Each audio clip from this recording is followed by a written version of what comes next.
it's this really cool thing that you can just trust is going to happen effortlessly. Your only effort is just a decision and to focus on your strengths, to focus on what you want to do and focus on how you leverage what your skills, strengths, and experience are towards the jobs that you actually want.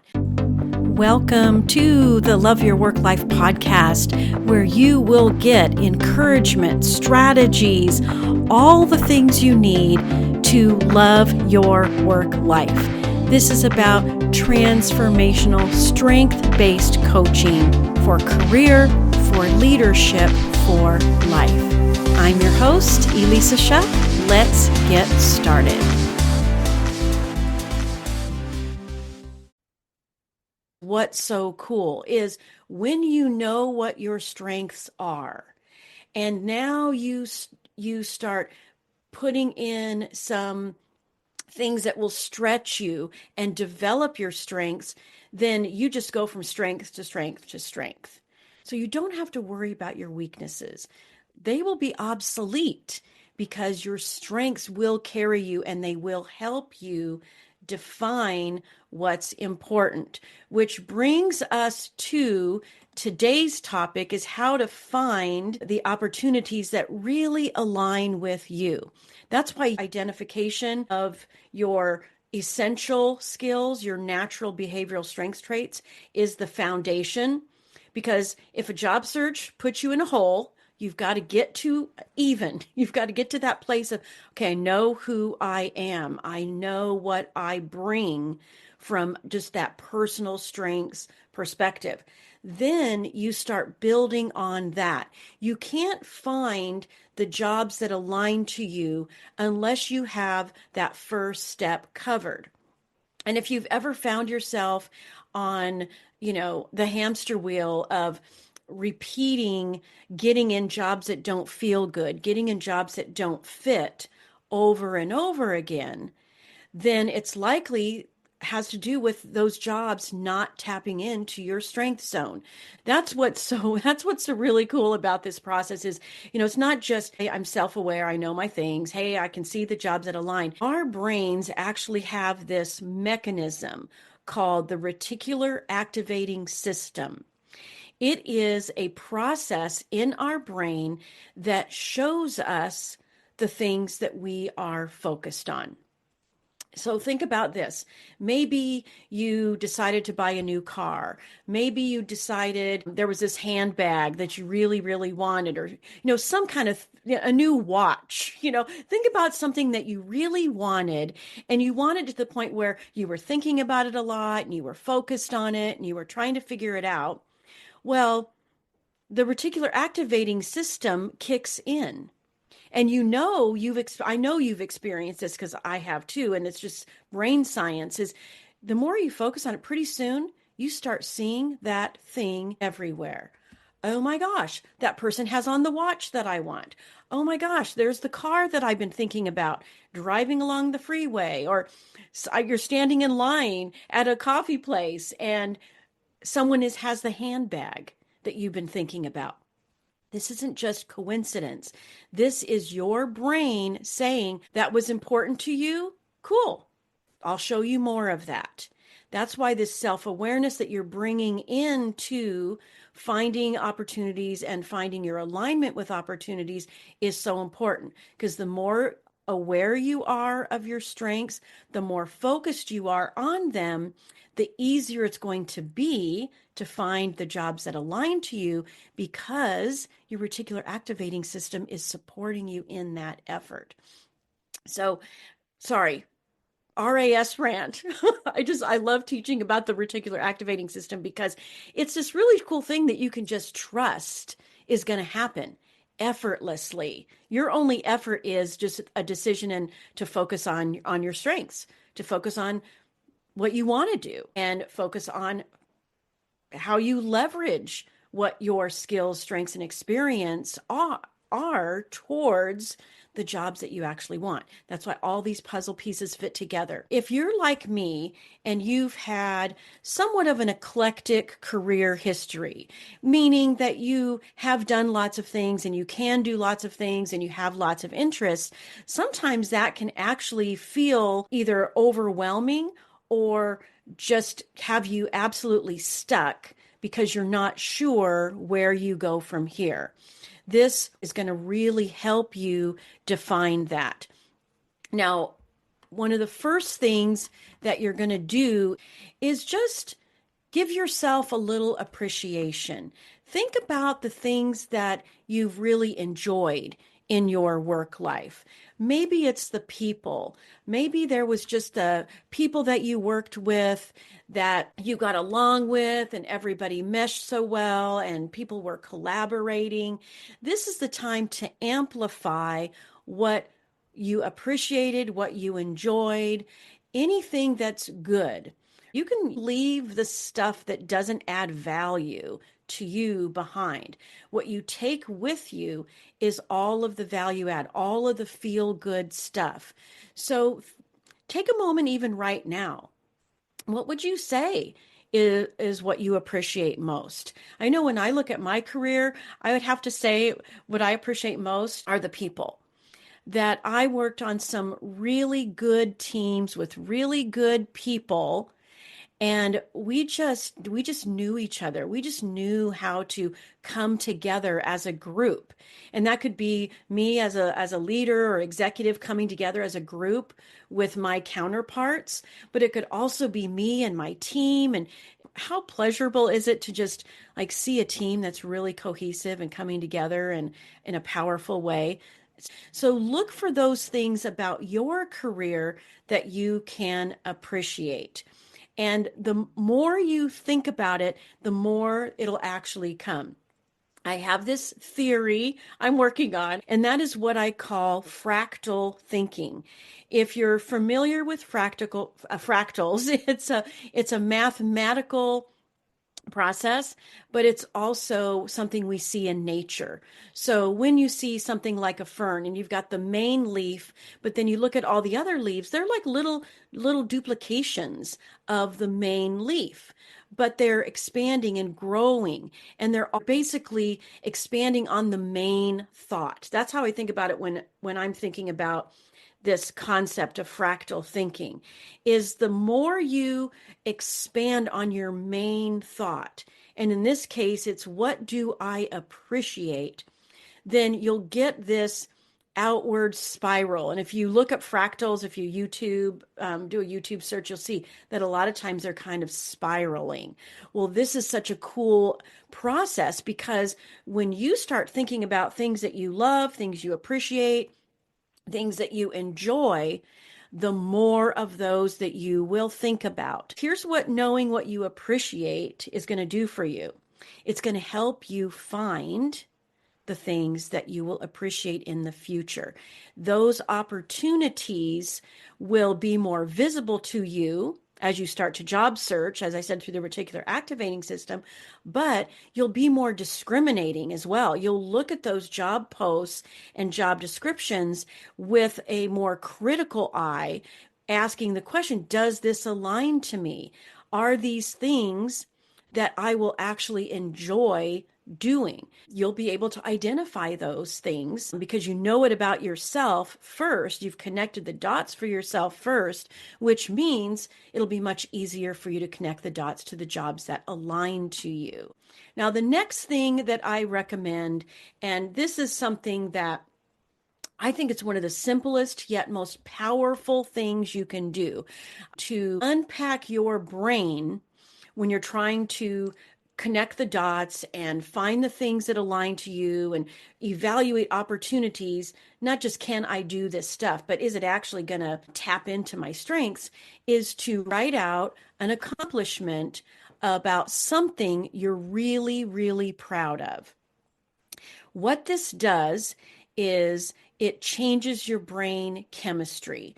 When you're thinking about something that feels really good, you're literally sending new chemicals, dopamine, serotonin, all the things into your mind, and you're opening up higher levels of critical thinking. You're actually eliminating any negative self-talk that might, kind of reoccur for you, because you really can't appreciate and be negative at the same time. Now, it might be a dialogue that you have to work on and keep redirecting yourself, but that's why I love just writing out an accomplishment. Now, when I'm doing this in interview prep, and this might be something that you consider, especially if you're coming from or you are in a toxic work environment, is to write out an accomplishment that isn't work related. Think of anything. Maybe you're going way back in your career, or maybe it's a personal accomplishment that you have, a result that you created personally.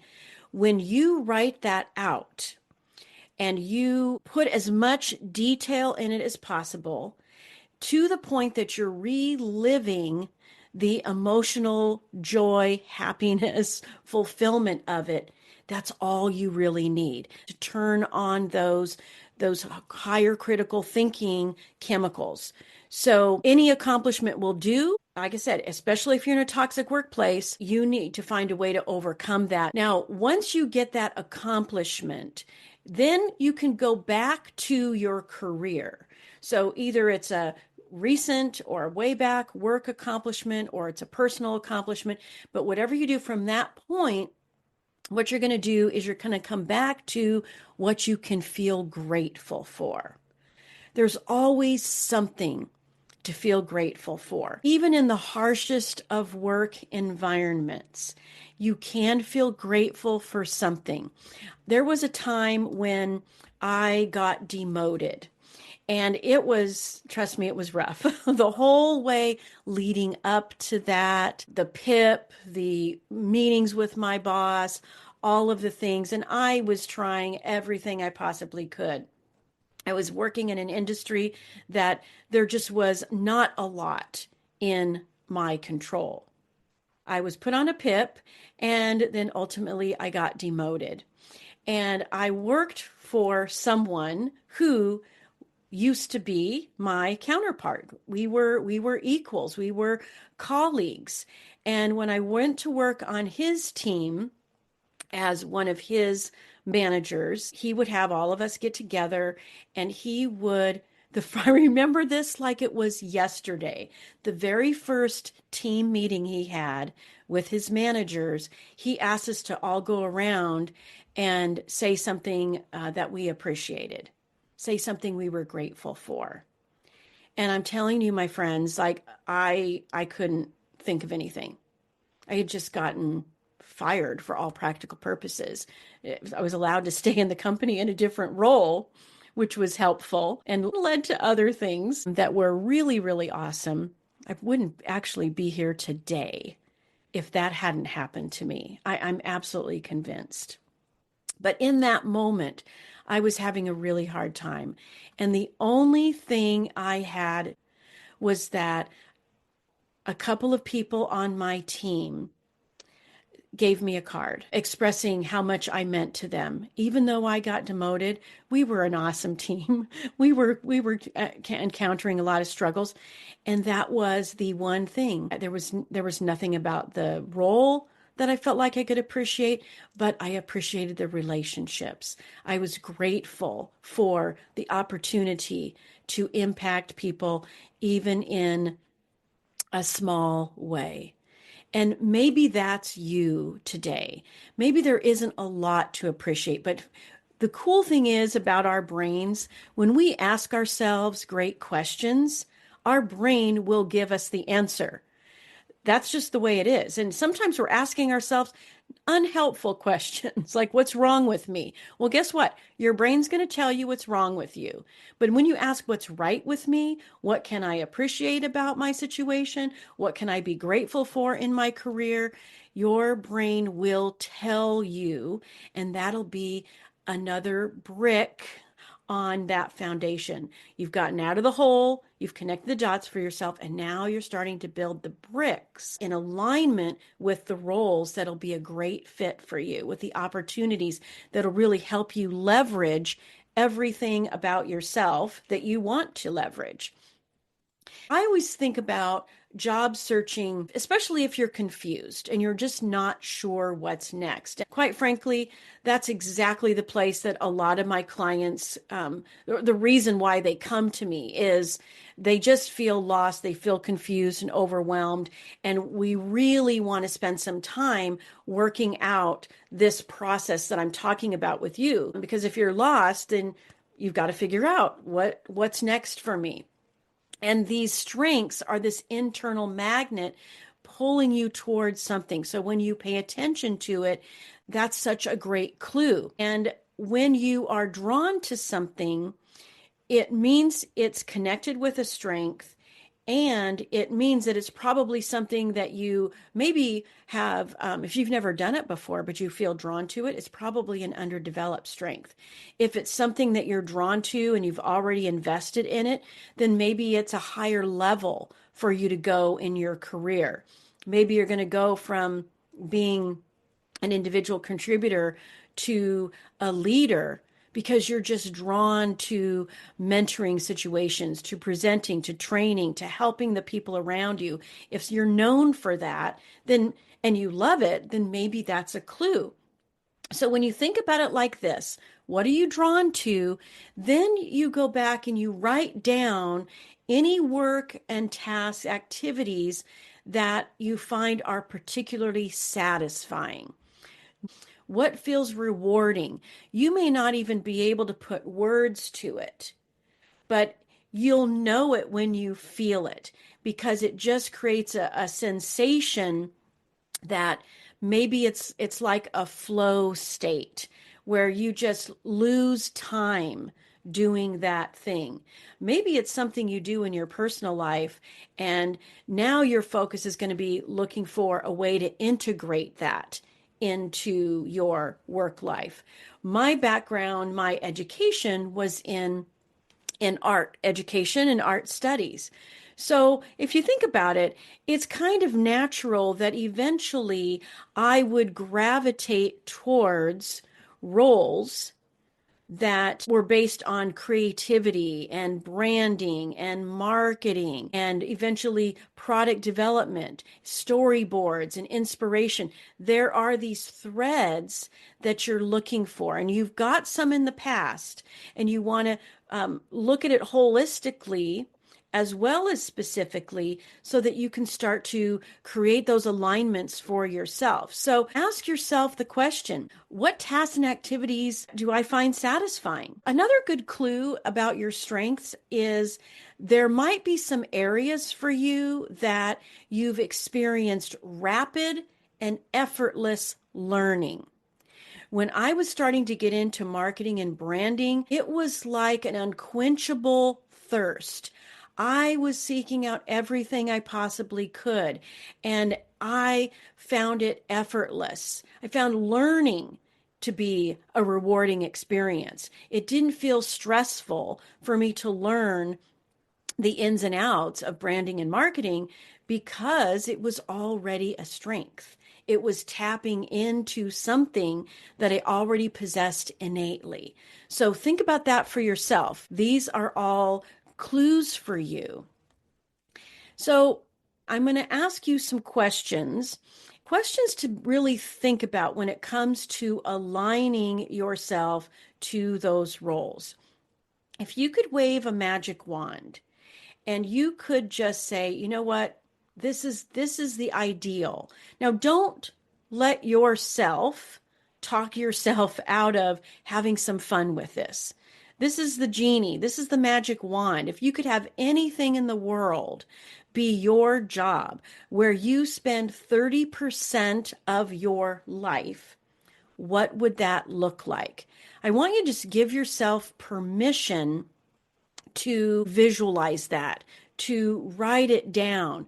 Think about it from the perspective that you could actually have it, that you could actually create it. The reason this is so powerful is even if it's kind of saying, hey, I wish I could do this and it's more of a personal hobby thing, what you're going to think about is you're going to go back to your natural behavioral strength traits, your essential skills.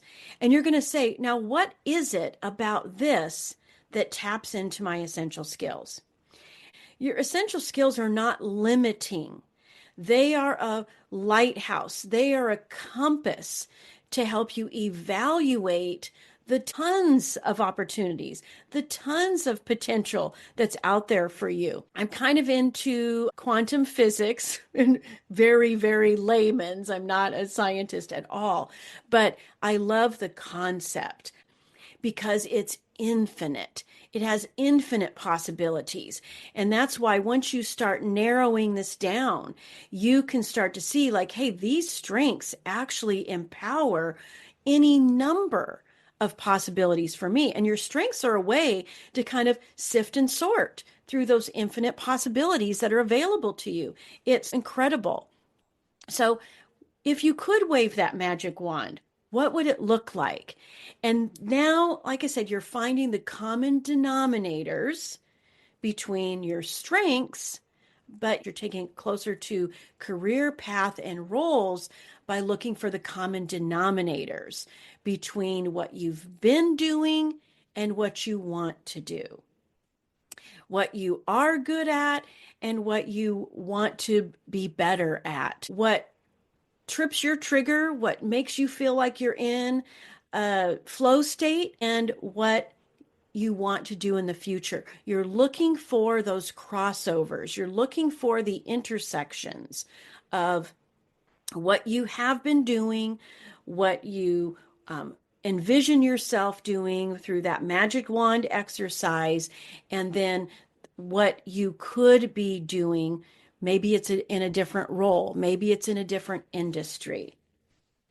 Now, if you really want to take this to a great level, when you write out what you visualize, when you write out that magic wand version for yourself, it starts to and you write it from like present tense, not I want to have this job. You want to write it as I have a job that allows me to, and then you're listing all the things that are the things that you want to do. This creates a really powerful state. Again, it helps you activate that reticular activating system. It gives you something to focus on, and it helps you recognize the things that are aligned to you when you start job searching. In a quote by Simon Sinek, vision is a destination. It's a fixed point to which we focus our effort. Strategy is the route. Strategy is the adaptable path to get us where you want to go. So you have to start with vision. You have to have it clear so that you can have something to focus on and invest your effort. But then strategy is like, okay, I tried this, I got this. It's testing and trying. That's what we talk about in marketing terms to see if that feels well suited to you. It starts with you, and it's perfectly reasonable for you to say, I want a job that fits me. I want a job that leverages all I have to offer.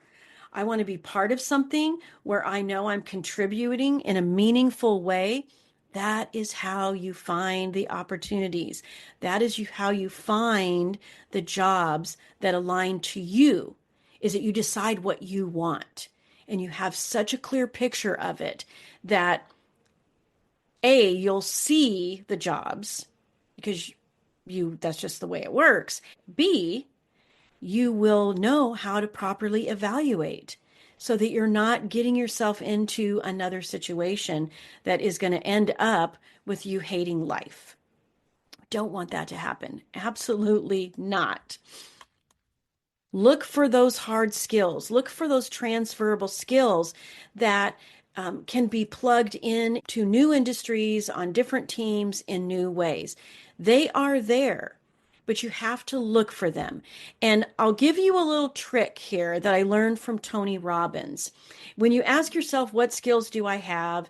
And your answer is, I don't know. I can't think of anything.